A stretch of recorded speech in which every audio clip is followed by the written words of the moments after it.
How to change icon size on Android. So hello guys, welcome back to my YouTube channel. In this quick tutorial I'll be showing you how you can easily change the icon size on your Android. So you might want to change your home screen or your application size. Then all you have to do is just head over to your settings and scroll all the way down until you see this option called home screen. So simply tap on it, and from here on out you will be able to click on this home screen button over here and you can adjust accordingly. Currently it's on 4 by 5, so you can also change it to 4 by 6, 5 by 5, or 6 by 6, just like this.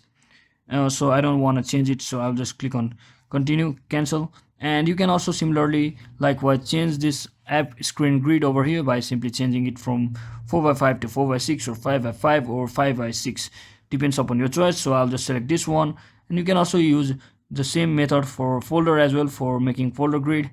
So that is it for today guys. I hope this video was helpful. If it was, don't forget to like and subscribe to channel. See you on the next one.